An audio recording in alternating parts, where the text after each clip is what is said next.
Bonang Hidayatullah. Gelombang mekanik, pengertian, jenis, contoh, dan ilustrasi.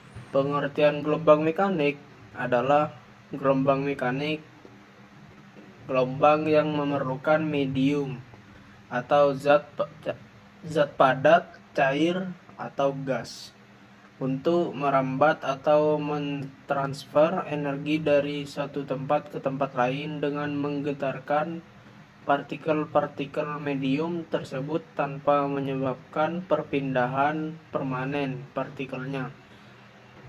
Karakteristik utama yaitu membutuhkan medium, tidak bisa merambat di ruang hampa, tidak seperti gelombang elektromagnetik atau cahaya.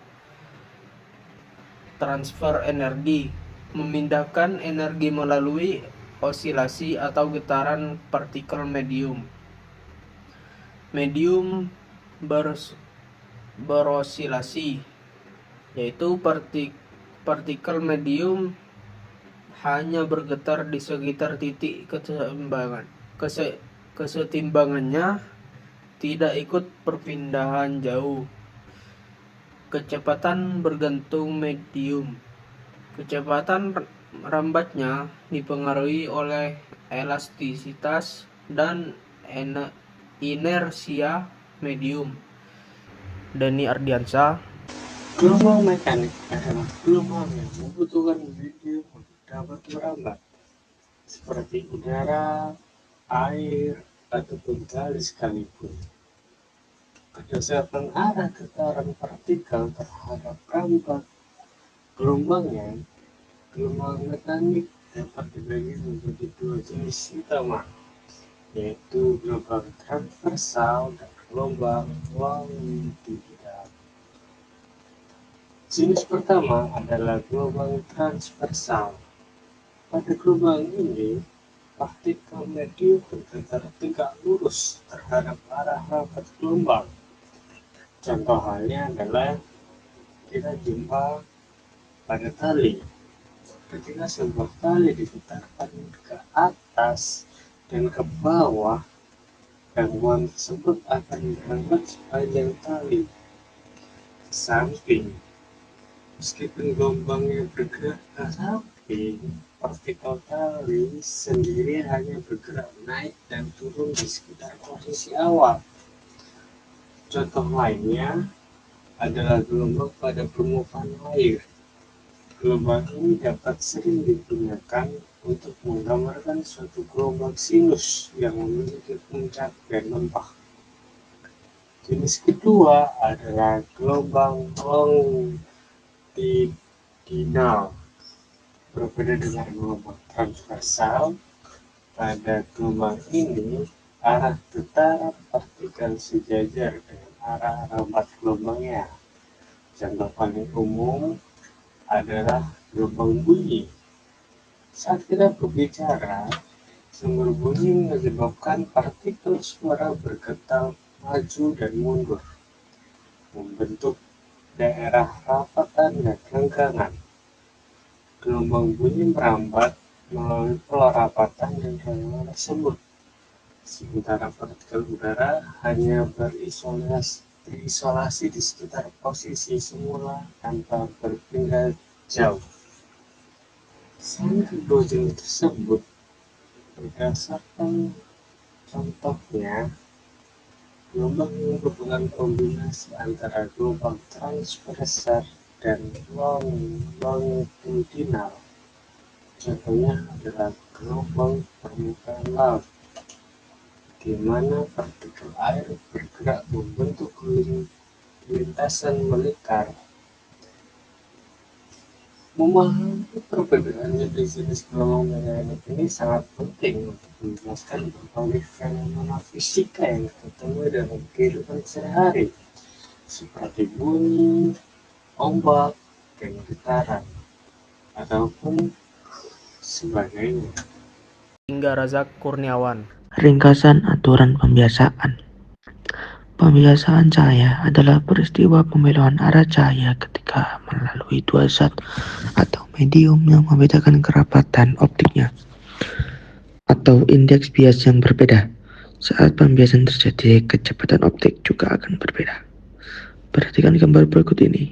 Aktual pensil, air, water, reflection of light, pencil seen by viewers. Pembiasaan menuju medium lebih lambat jika cahaya berpindah dari medium yang kurang padat ke dalam yang lebih padat. Misalnya, dari udara ke air, sinar akan dibias mendekati garis normal. Pembiasaan menuju medium lebih cepat. Jika cahaya berpindah dari medium yang lebih padat ke yang kurang padat. Misalnya, dari air ke udara, sinar akan dibiaskan menjauhi garis normal. Aplikasi dalam kehidupan sehari-hari, pembiasaan gelombang air. Pembiasaan gelombang air terjadi ketika gelombang bergerak dari suatu kedalaman atau media air ke lain, menyebabkan perubahan arah, kecepatan, dan panjang gelombang terlihat pada gelombang laut. Pembiasaan dalam seismologi. Gelombang seismologi mengalami pembiasaan saat melewati lapisan-lapisan bumi dengan kepadatan dan komposisi yang berbeda-beda. Ini membantu ilmuwan memahami struktur interior bumi. Pembiasaan dalam optik. Pembiasaan cahaya dalam membelokkan cahaya saat melintasi antara dua medium dengan indeks bias yang berbeda. Contohnya pensil bengkok di air atau pembentukan. Noval Rizky Akbar. Apa itu pembiasaan? Pembiasaan gelombang. Pembiasaan gelombang adalah fenomena fisika fundamental di mana gelombang berubah arah atau membelok saat melewati batas antara dua medium dengan kecepatan gelombangnya yang berbeda. Karakteristik pembiasaan. Yang pertama itu ada karakteristik perubahan arah perempatan gelombang. Yang kedua, perubahan kecepatan dan panjang gelombang. Dan yang ketiga, frekuensi gelombang tetap tidak berubah. Dan yang keempat, mengikuti hukum Snell. Contoh fenomena pembiasaan. Terbitnya pelangi setelah hujan. Yang kedua, pensil yang terlihat bengkok di dalam air. Yang ketiga, penggunaan lensa kacamata atau kamera. Dan yang keempat, fenomena fata morgana. Analogi barisan tentara memvisualisasikan fenomena pembiasaan gelombang. 1. Konsep analogis barisan tentara. Pembiasaan gelombang terjadi ketika gelombang melintasi batas dua medium berbeda, mengakibatkan perubahan arah dan kecepatan.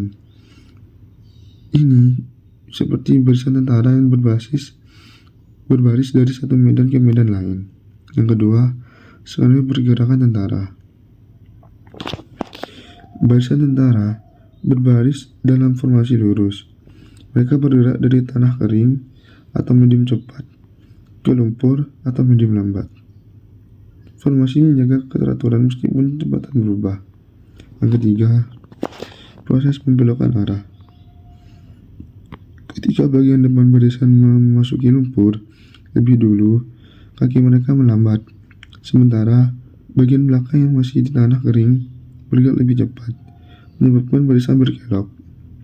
Yang keempat, kesimpulan dari analogi.